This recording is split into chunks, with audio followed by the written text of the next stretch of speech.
India TV news 24/7, सबसे आगे, सबसे तेज।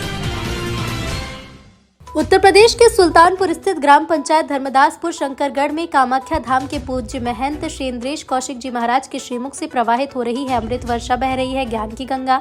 बता दें कि सुल्तानपुर की धारा पर स्थित धर्मदासपुर में सिद्धपीठ मां कामाख्या धाम के महंत पूज्य इंद्रेश कौशिक जी के श्रीमुख से दिव्य कथा की अमृत वर्षा हो रही है, जिसमें हजारों की संख्या में भक्त पहुंचकर अमृत वर्षा का रसपान ग्रहण कर रहे हैं। श्रीमद् भागवत कथा के चतुर्थ दिवस पर श्री कृष्ण जन्मोत्सव की कथा श्रवण कराई गई। साथ ही भगवान श्री कृष्ण के जन्मोत्सव के दिव्य अलौकिक झांकियों के साथ भगवान का दर्शन कराए गए।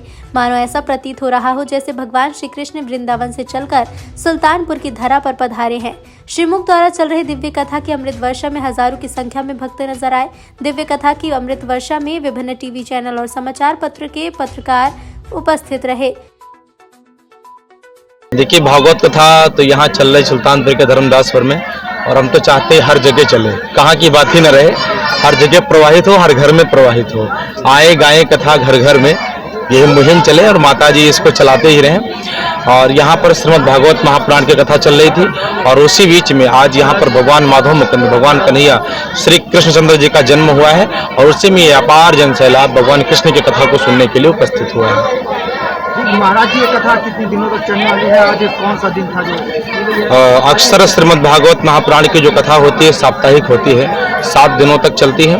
तो आज उसी साप्ताहिक अनुष्ठान में, साप्ताहिक महोत्सव में हम लोग चतुर्थ दिवस की पावन बेला में बैठे हैं। आज चौथे दिन भगवान के जन्म का लाभ ले रहे हैं। जी महाराज जी, आप बहुत बड़े धार्मिक मंच पे जो है उपस्थित हैं, तो यहाँ के युवाओं को लेकर के क्या खास मैसेज देना चाहेंगे या क्या कहना चाहेंगे? हम तो ये कहेंगे कि जिस प्रकार से हमारे युवा बदल रहे हैं, आज मैं बहुत कुछ सोच करके एक संकल्प लेता हूँ, और उस संकल्प के तहत मैं ये कह रहा हूँ, जो युवा सनातन के लिए काम कर रहा है, जो युवा हमारे राम के लिए काम कर रहा है, जो युवा हमारे धर्म के लिए कार्य कर रहा है, ऐसे युवाओं के लिए, यदि ऐसे युवाओं का कोई संघ है, कोई संगठन है, तो मैं उस संघ के लिए, उस संगठन के लिए फ्री में कथा करने के लिए आऊँगा।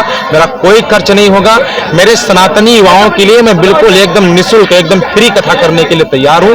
और आज ही मैं इस बात को ऐलान करता हूँ कि आज के बाद मैं युवाओं के लिए फ्री कथा करूँगा। महाराज जी, आपने कहा युवाओं के लिए फ्री कथा कहेंगे, तो युवा जो है कथा सुनने भी आ रहे हैं, देख पा रहे हैं, तो युवा कथा से क्या सीखें और कितना उनके लिए जरूरी है? क्योंकि युवा हमारे देश के भविष्य में, ऐसा नहीं कि मैं युवा के लिए फ्री कर रहा हूँ तो मेरा कोई लाभ है, नहीं, युवा हमारे देश के भविष्य। मैंने कहा कि जो सनातनी युवा है, युवा ही जब हमारे राम के चरित्र को सुनेंगे तो उनमें ये निखार आएगा कि राम जी का जीवन क्या था, राम जी ने कैसे जीवन जिया है, वैसे उनको जीना चाहिए। राम मर्यादित थे, मर्यादा में उनको रहना चाहिए।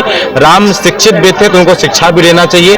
राम ने सदैव प्रजाओं का कल्याण किया, प्रजा का कल्याण भी करना चाहिए। यानी भागवत जी की कथा से, राम जी की कथा से वो अपने जीवन की शैली को सीख के जाएंगे। इसलिए मैं युवाओं के लिए परेशान हूँ। महाराज जी, कथा जो है जोड़ना सिखाती है। हम देखते हैं तो परिवार अलग हो जाते हैं, लेकिन उन्हें आपके द्वारा या फिर ऐसे जो सांस्कृतिक धार्मिक मंच पे उपस्थित होते हैं, उन्हें परिवार को जोड़ा जाता है। आपके द्वारा कैसे परिवार को जो है जोड़ने का? देखिए, परिवार को जोड़ना जो है जिस तरीके से माहौल बना हुआ, इसको लेकर के क्या कहना चाहते हैं और क्या मैसेज, क्या संदेश है? परिवार को जोड़ना एक धर्म है, और कहा गया हमें निज धर्म पर चलना सिखाती रोज रामायण, सदा शुभ आचरण करना बताती रोज रामायण। यदि कोई जो धर्म पर चलना सिखाए वो रामायण है, वो भागवत कथा है।